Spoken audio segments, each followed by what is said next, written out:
Tenemos que empacar todo esto con mucho cuidado. En cualquier momento pasan a recogerlos. Sí, Mateo. Hola, Mateo, Jonás, ¿qué hacen? Aquí empacando con mucho cuidado. ¿Y tú qué traes ahí, Clio? Una bandera. Miren, está increíble, ¿no? Ayúdame a extenderla. A ver, echa. Así. Está grande para ponerla en la pared, ¿eh? ¿Es de algún equipo de fútbol argentino? No, no lo creo. La vas a restaurar, supongo. Sí, por fuerza. Pero esta pieza solo le va a interesar a algún coleccionista de banderas. ¿O algún museo? Mira, la proclama de la bandera está totalmente destruida. Habrá que borrarla de nuevo.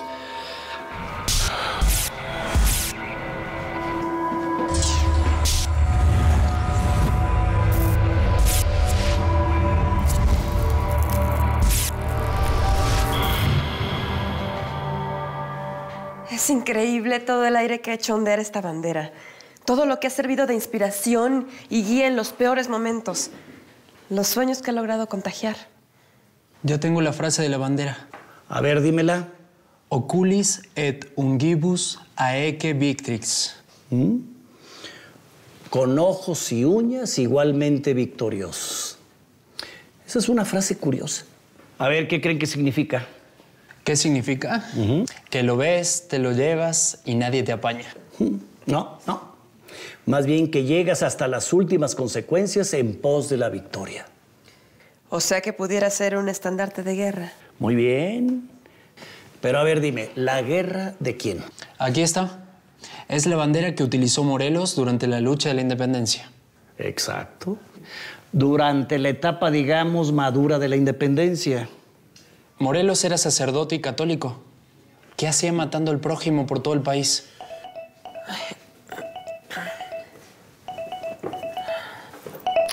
Bueno. Sí, doctor La Rosa. ¿Cómo le va? Dígame. Entiendo. ¿De plano? Ni hablar, doctor. Así lo haré. Gracias.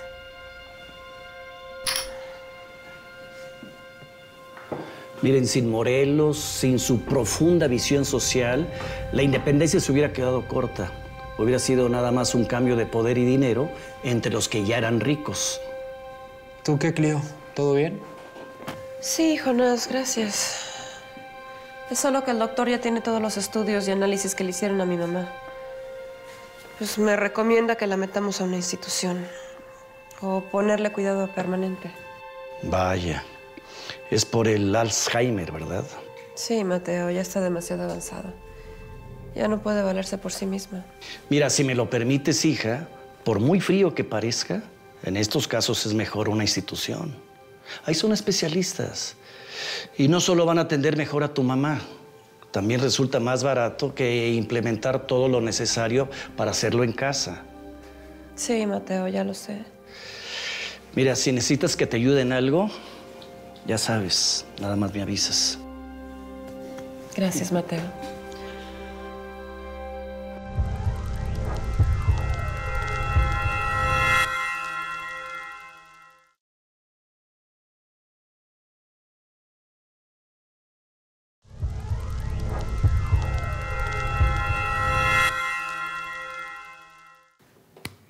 Cuando Mateo dice etapa madura de la independencia, se refiere a que ya habían muerto los iniciadores.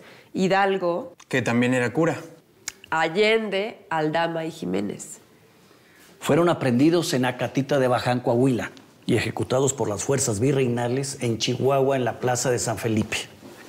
Y claro que con eso el movimiento independentista se desdibujó, se dispersó. Ahí apareció Morelos y le dio un sentido más trascendente a la independencia. No solo incluyó a los mestizos y a los indígenas en las batallas, como hacían todos. También lo hizo en las demandas. Durante esta época, el movimiento independentista no solo realizó acciones bélicas, sino que se dotó a sí mismo de una estructura y un cuerpo jurídico.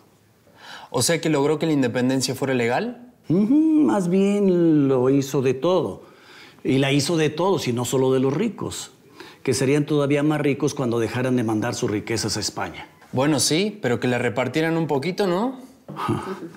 Eso es lo que incluyó Morelos en su visión de la independencia. Igualdad para todos. Propuso que fuera la virtud la única distinción entre los hombres y no su raza o su procedencia. Y, por supuesto, abolió la esclavitud.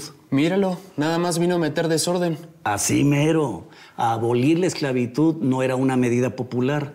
Los hacendados querían a los esclavos para trabajar sus tierras. Que trabajen está bien, pero solo si quieren. Y si reciben un pago por su trabajo, ¿no? Pero entonces, Mateo, ¿cómo podemos fijarle un precio a la bandera? Es muy difícil, Cleo. No podemos considerar más que su antigüedad y su estado. Que dicho sea de paso, no es muy bueno, ¿eh? Bueno, Mateo, no es para tanto. Es una bandera que ha vivido grandes aventuras. Y eso tiene su precio. El desgaste de la tela, su decoloración por el sol.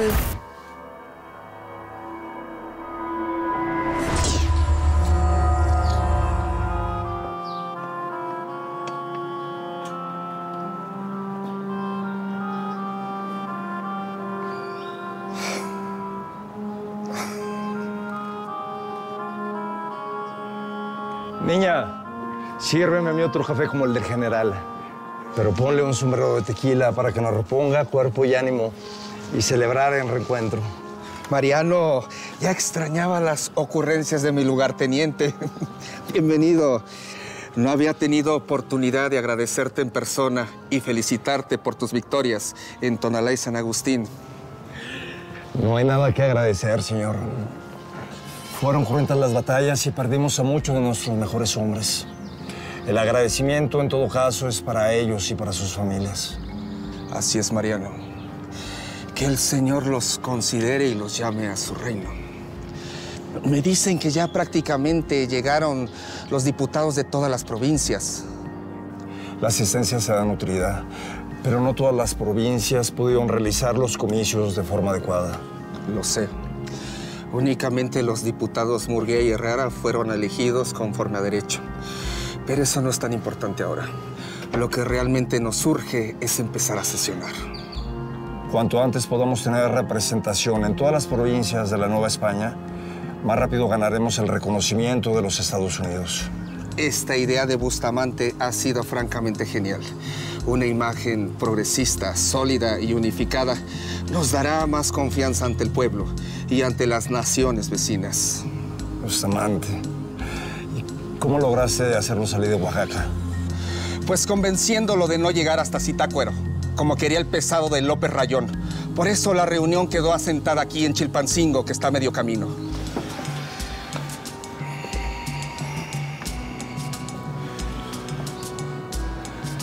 Vamos a ver qué tal nos funciona esta primera sesión. Las propuestas son muy radicales y van a levantar ámpula. Sí, mi general. Es de Morelos. Esta bandera es la que se llevó Morelos a una reunión importante que tuvo en Chilpancingo con algunos diputados. ¿Morelos en Chilpancingo, dices? Pues solo que haya sido la reunión del Congreso de Anáhuac. ¿Qué fue eso, Mateo? Fue el primer congreso de la nueva nación independiente, organizado por Morelos y los otros insurgentes. Mencionaron a Bustamante y López Rayón. Ese fue justo el momento en que dejamos de ser Nueva España y comenzamos a ser México. Listo, aquí dice que el Congreso de Anáhuac fue el primer Congreso de la nueva nación, responsable de redactar la Declaración de la Independencia y la primera Constitución. Exactamente. Aunque tenemos un antecedente que fueron los elementos constitucionales redactados por López Rayón. ¿Entonces Morelos se inspiró en ellos? Realmente ambos se inspiraron en la Constitución de Cádiz, en la Constitución francesa de 1791 y en la Constitución de los Estados Unidos, que para entonces ya se habían independizado. De acuerdo, pero en estos elementos constitucionales de López Rayón todavía se reconocía al rey de España como soberano, ¿cierto? Sí, ahí es donde entra Morelos y desconoce totalmente la soberanía de la corona española para entregar al gobierno al pueblo. Pues mira que esa entrega se tardó en cuajar, ¿no? Bueno, poner en práctica tales preceptos es mucho más difícil que plasmarlos en papel. De cualquier forma, si logramos encontrar elementos para comprobar tus visiones, Clio, el valor de esta bandera va a ser muy bueno, ¿eh?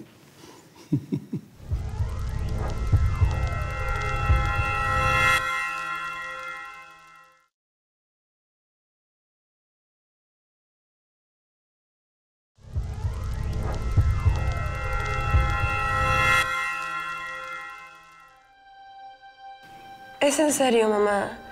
Como te lo dije en el desayuno, necesitamos cambiar de vida. Tu casa seguirá siendo tu casa, pero ahora te vas a ir a la clínica. ¿Cómo cuál? ¿No te acuerdas que la fuimos a ver hoy en la mañana? Hasta me dijiste que ibas a estar muy a gusto con tus nuevas amigas. Ya sé que no quieres, mamá. Créeme que yo tampoco, pero en esta ocasión vamos a hacer lo que se debe y no lo que queremos. Es lo mejor para ti, mamá. La primera vez que te mudas a un lugar que no es tu casa. Bueno, mamá, siempre hay una primera vez para todo. Ándale, sí. Ya, te mando un beso. Te quiero mucho. Bye. Buenos días, hija. Artemisa se rehúsa a ir a la clínica. Pues no quiere, Mateo. No entiende muy bien por qué, teniendo su casa, se debe de ir a vivir allá. Pero a veces tiene momentos de lucidez donde se da cuenta de su enfermedad y entonces sufre mucho. Se ve que está perdiendo el contacto con la realidad. Esa enfermedad es terrible, Clio. Va a ser un momento largo y difícil, pero debe ser fuerte y firme. Es lo que Artemisa necesita de ti ahora. ¿Qué tal? Buenos días. Perdón por la tardanza, pero venir desde mi casa es más difícil que venir de la casa de mis papás. Perdón. Tranquilo. Oigan, como ustedes dicen, va a ser imposible probar que la bandera perteneció a Morelos. Sin embargo, creo que podemos tener todos los elementos para afirmarlo sin temor a equivocarnos. Yo lo vi. Eso no basta, Clio. ¿Qué otros aspectos podemos incluir en el argumento de venta para convencerlos? A ver. Es lo que quiero decir, Mateo. Estuve pensando ayer en la noche, ¿qué tal si nada más lo decimos? Podemos encontrar a alguien que le interese tenerla. De acuerdo, Jonás. Solo que necesitamos más información para armar nuestro plan de venta. Qué curioso. Una bandera que necesita comprobar su valor al presentar pruebas de autenticidad. Pruebas que jamás vamos a encontrar.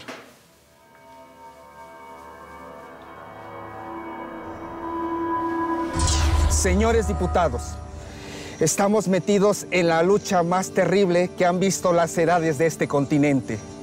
Pende de nuestro valor y de la sabiduría de vuestras mercedes la suerte de 6 millones de americanos, comprometidos en nuestra honradez y valentía. Ellos se ven colocados entre la vida o la muerte, entre la libertad o la servidumbre.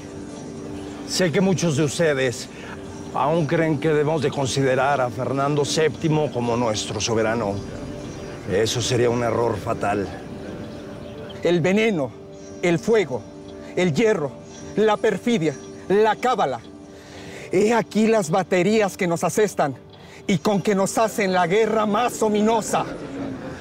Pero aún tenemos un enemigo más funesto, más atroz e implacable. Y ese habita en medio de nosotros. Son las pasiones que despedazan y corroen nuestras entrañas. Nos destruyen interiormente y se llevan además al abismo y la perdición innumerables víctimas. Pueblos hechos el vil juguete de ellas. Buen Dios, yo tiemblo al figurarme los horrores de la guerra, pero aún me estremezco más al considerarlos de la anarquía. Eliminemos la máscara a la independencia. No a la corona española. No a Fernando VII. Sí a la independencia total. Queda rota para siempre jamás y disuelta la dependencia al trono español. Y ahora nombremos a José María Morelos como nuestro generalísimo, jefe máximo del movimiento armado independentista.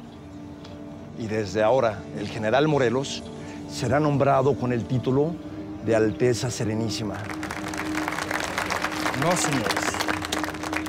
Debo rechazar título tan ostentoso que no corresponde nada a mi condición, ni a mi misión. Si por fuerza he de ser reconocido con algún título, les pido de manera encarecida, me otorguen únicamente el de siervo de la nación.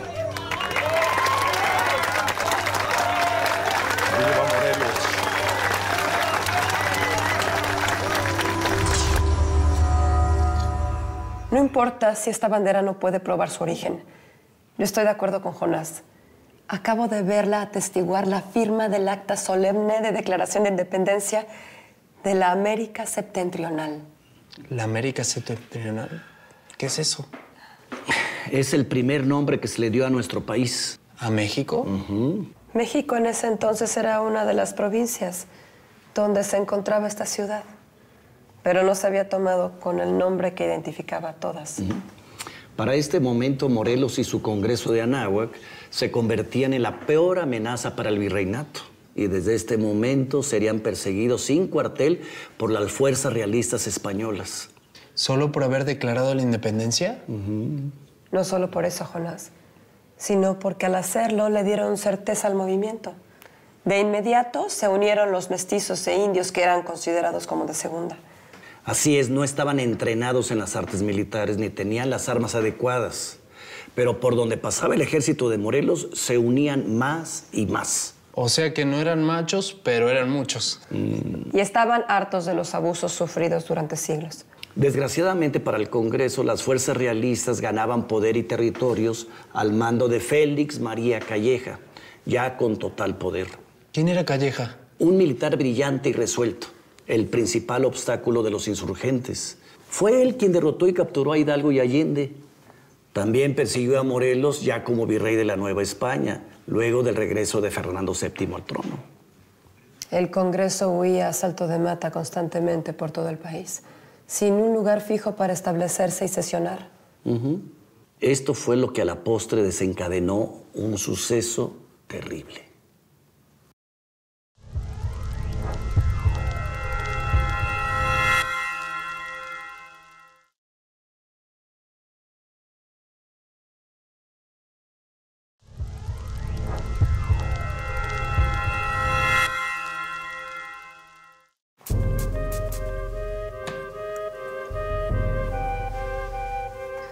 Me impresiona la resistencia de esta seda.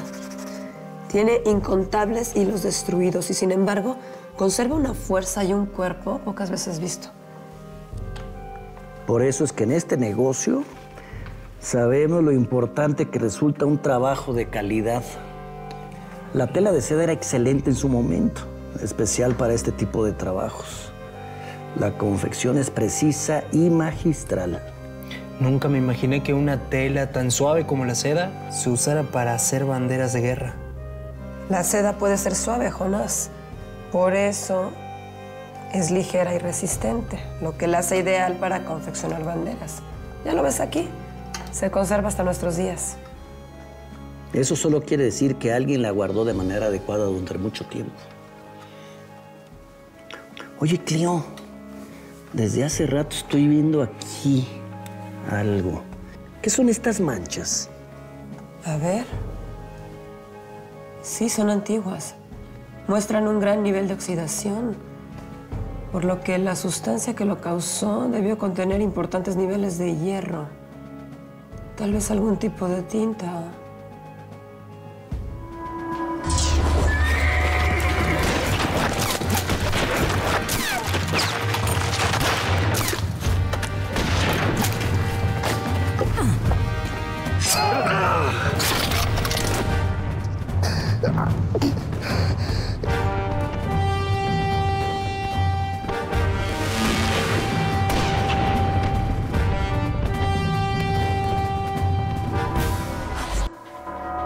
Sangre. Mateo, estas manchas son de sangre. Sangre del mismo Morelos vertida en el campo de batalla, en el mismo momento en que fue apresado por las fuerzas virreinales. Eso fue el 5 de noviembre de 1815 en Tesmalaca, Puebla. Las tropas que lo apresaron eran comandadas por el coronel Manuel de la Concha. ¿Pero cómo lo capturaron? ¿Por qué? El ejército al mando de Calleja logró recuperar Acapulco y Oaxaca. Por ello, el Congreso de Anáhuac acordó mudarse a Tehuacán, Puebla. Ya les había dicho que tenían moverse constantemente para no ser capturados. Y ahí les cayeron los soldados españoles. Los interceptaron en Tesmalaca. Morelos y sus tropas se enfrentaron a las fuerzas realistas. Sabían que tenían todas las desventajas y que seguramente iban a ser derrotados. Entonces, ¿por qué pelearon? ¿Por qué no huyeron? Era la única forma de lograr que los diputados y demás miembros del Congreso se salvaran. Así es. Morelos y su ejército enfrentaron a los realistas para que el Congreso de Anáhuac se salvara y pudiera seguir con su misión. O sea que se sacrificó por el Congreso. Eran tiempos excepcionales que requerían de hombres y actos extraordinarios. Morelos fue capturado junto con 200 de sus hombres. 150 de ellos fueron fusilados frente a Morelos como escarmiento. El resto fue enviado a Manila a trabajar como esclavos en condiciones terribles hasta su muerte. Qué poca madre. La aprehensión de Morelos fue todo un acontecimiento en México y en España. Tanto Calleja como la Inquisición española y el gobierno vieron la oportunidad de juzgar con él a toda la insurgencia. Aquí tengo lo que respondió Morelos sobre la acusación que le hicieron de haber traicionado al rey, a la patria y a Dios. Escuchen. En España ya no había rey. Se fue a su casa de Francia, pero si bien regresó, volvió al trono como déspota contaminado de irreligiosidad. También se le aplicó un juicio eclesiástico, donde se le acusó de haber roto el celibato. Bueno, Mateo tuvo 3 hijos ilegítimos. Ese era un padrecito moderno. Guerrero, libertador y mujeriego. Se le condenó a la degradación religiosa. ¿Eso qué es? Lo excomulgaron. Se le quitan los privilegios, no puede oficiar misa ni ningún otro rito. Y se le manda a vivir a un monasterio en África, de trabajos durísimos, a rezar por la salvación de su alma hasta el día de su muerte. O sea, como una especie de cárcel. Exactamente. Claro que nunca llegó a ese monasterio. Los españoles no lo iban a dejar ir. El 21 de diciembre de ese año, 1815, Calleja dictó la sentencia de muerte para Morelos. Su captor, Manuel de la Concha, fue el encargado de la ejecución al día siguiente. Señor, si he obrado bien, tú lo sabes. Pero si he obrado mal, yo me acojo a tu infinita misericordia. Esas fueron las últimas palabras de Morelos, justo antes de ser ejecutado.